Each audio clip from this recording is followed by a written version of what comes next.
Alright, what is going on, guys? It's Apollo 1. Today we are back with a brand new Call of Duty World War II multiplayer video today to discuss 6 new things in multiplayer for this upcoming year. 6 new features that we haven't necessarily seen before, 6 new features that change the game and change the way we think and play of Call of Duty multiplayer, and all I think are for the best. Some are just kind of cosmetic features, others are actually features that I think will make the game a lot better and I like, and are just kind of interesting and change things up. So let's go ahead and jump into the first one. Now the first one has to do with final kill cams in multiplayer. So as you know, we're used to the final kill cams being the last kill of the game. No matter what side it is on, usually the winning side takes that winning kill cam, the final kill cam of the game, and that's that. But in this game, it is not a final kill cam. It is actually different. It is more of a play of the game kind of kill cam that features the best play of the entire game. Now, from what we know right now, it is from the winning side. I would guess that there's a possible chance that it could be just the best kill or best play of the entire game, but right now it appears that it does take place from the winning side, and it's the best play of the team that wins that match. So this is definitely an interesting change up to the multiplayer aspect that is definitely different. It's nothing we've ever seen before. I'm aware that other games have done things similar to this, but it's not really that big of a deal. The only community that I can see this drastically affecting is the trick-shotting community, as well as the sniping community, because obviously it's a big deal to get that final kill cam that it's for trick shots and such. But you know, if it could really benefit snipers, because if you get a really good feed and it's not the final kill cam, it will appear for everybody to see as a final kill cam at the end of the game. So that is definitely a plus for the sniping community, but does affect those trick shots that people like to get as game winning kill cams. So moving on to the second new thing brought to Call of Duty, that has to do with the scopes on snipers. So I'm going to be putting up a little bit of a clip here for you to see, and as you'll see, the sniper scope on the side is kind of blurred, the peripheral vision's kind of blurred, and you can still see what's going on, but it really doesn't give you that much of advantage. Now, a new feature that they brought is when you decide to hold down the thumbstick to hold your breath to steady your aim, the surrounding peripheral vision slowly gets darker and darker until it is a solid black when you're actually holding your breath perfectly. So this is kind of a cosmetic feature, but at the same time, it does kind of help scale when you're perfectly steady, and is also a cool feature overall. Moving on to the third change in Call of Duty World War II multiplayer, and that has to do with the pre-game lobby. Now, unfortunately, I'm not actually able to show you footage that I have captured. I could show you right now, but I'm not allowed to, unfortunately. But I can show you some images that have been released by the official Call of Duty social media accounts. I'm going to be putting these images up on screen, and as you'll see a bunch of soldiers standing around. Now, this is your brand new pre-game lobby. This is what pre-game lobbies now look like in Call of Duty World War II multiplayer. It is no longer a list of players with their ranks. It is now a cluster of more of a realistic setting of a bunch of soldiers sitting around. You still have the name above each soldier and their rank next to that, but like I said, there is no longer a list kind of layout for the pre-game lobby. This is a very cool feature. I like it. It kind of makes the game just a little bit different, more it's a new aspect. Everybody's standing around, and on top of that, you get to see everybody's outfit that they have on, their whole gear, what weapon they have equipped at that moment, the different cosmetic aspects of their character, all displayed right there in front of you, so you don't have to go over each and every person individually to see what they're using and what they look like and stuff. You can just, you know, see everybody at once, and you can see what they're changing to in real time, because I can't show you actually, but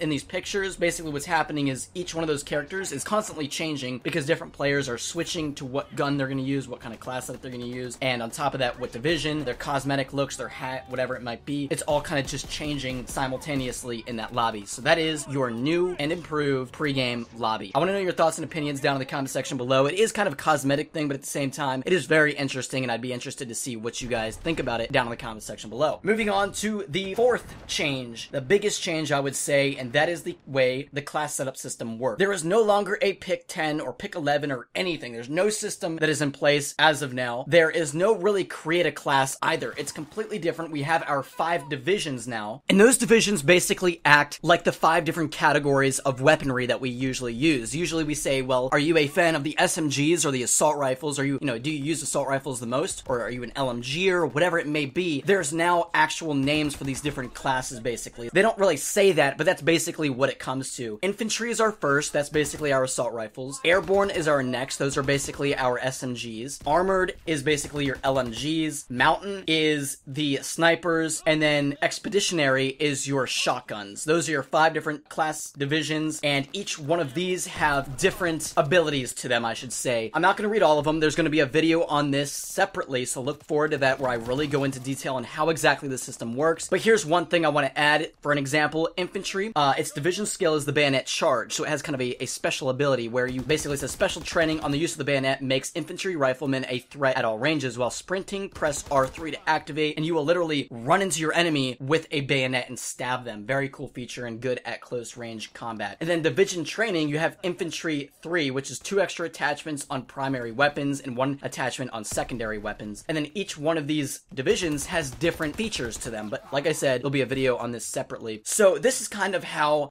the whole system works. Then you do have basic training, which is your perks essentially. You know, you have steady, you have forage, you have phantom. You know, phantom's quiet movement, take no fall damage. It's basically your dead silence. There's a whole bunch of different perks, and the way these perks are equipped and such is a little bit different as well. But like I said, I'm going to kind of go into this in a separate video, so look forward to that. It's going to be an important video because I know a lot of people are interested in this, but the class system is different from what we are used to, and that's all you kind of have to know for right now. Alright, so for our 5th change in Call of Duty World War II multiplayer, we have a very, very interesting feature, and that has to do with attachments, and I'm doing bunny ears for that because it's not necessarily attachments, but it kind of is, and it's very, very interesting. I like the way they did it. So basically, each division has its own kind of interchangeable attachment that they get to use mid-game, and you get to use this feature on and off, and you can get a kill with the feature, then take it off, on and off. It's an attachment that's interchangeable mid-game, and that you don't have to necessarily have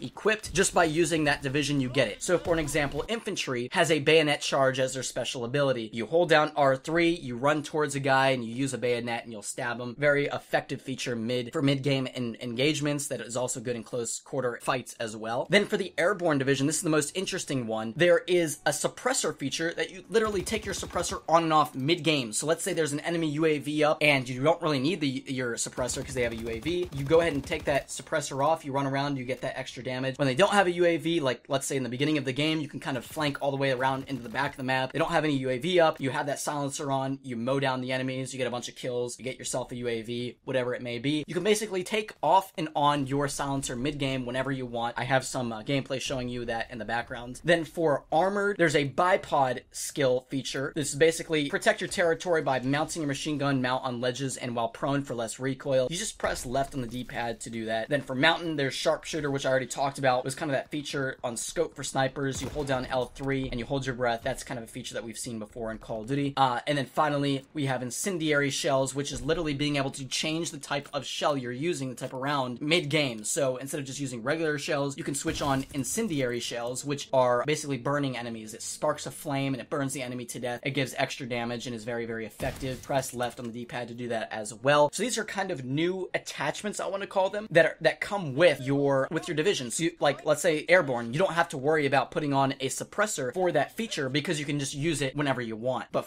if you're using an assault rifle, that's a little bit different. You're gonna have to put the silencer on before as an attachment, as an equipped attachment for that class. So very, very interesting. I like the way they did that. I'm probably gonna be using the airborne division a ton because my favorite weapons are in that class, such as the Tommy and the MP40. They're both very good weapons, and on top of that, you get the ability to put on a silencer whenever you want. I really like that. I think it's better than the assault rifle where you just get a bayonet, but I really like the airborne division. Probably my favorite. I would recommend it the most because you get to sprint for longer distances, you get increased sprint speed, you get to climb over obstacles faster. It's just overall a good division to be using. Finally, guys, the 6th new thing to Call of Duty World War II multiplayer is the war game mode, which is narrative based, something that we've never seen in Call of Duty before, but I've always dreamed about because I really like narrative based multiplayer gameplay, because what this allows is you get to work together as a team. If you want to sit down and really be strategic and have a bunch of fun, this would be great in clan ops, by the way, you know, to have 2 clans face off. That would be a ton of fun. But basically, you know, you could get into a lobby with a bunch of friends, you go into this narrative based game mode, you have to hold down, like, there's 3 different levels of it. The one I played, there's probably different narratives, you know, different maps, different narratives on the different maps and such. The map that I got to play and the narrative we played was basically we had to first hold down a compound, then we had to go and repair a bridge to get our tank across the bridge. Then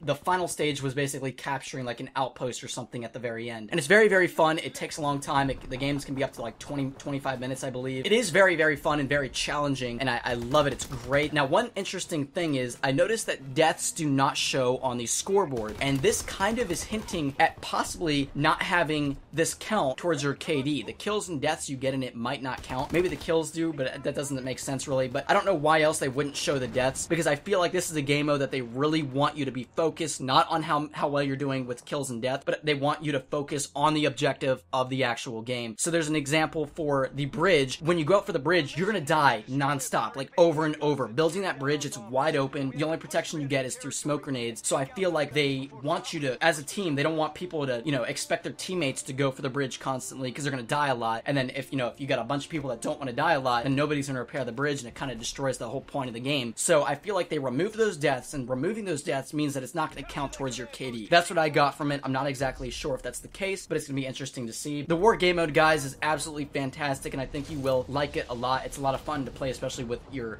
friends and such, or your teammates, and I think you guys are really gonna like it. But that's pretty much it for today's video, guys. That wraps up the 6 new things in Call of Duty multiplayer that we haven't seen before. Hopefully you enjoyed today's video. Drop a like if you did. Subscribe to Carnage Clan if you are new. Make sure to hit that bell icon to turn notifications on for Carnage so you don't miss out on any of the early access World War II multiplayer videos that we have here for you. And obviously the beta is right around the corner, kind of. It's on the 25th of August, so I'm looking forward to that. I can't wait for you guys to get your hands on this game. I want to thank Activision for giving me the chance to come out to E3 and letting me record early footage and such. That was really a huge honor, and I'm so thankful for everything they've done for allowing me to do that and bring you guys early footage. But anyways, guys, hopefully you're having a fantastic day. I'm looking forward to World War II. If you made it to this point in the video, comment down #pineapple, and I'll talk to you all later.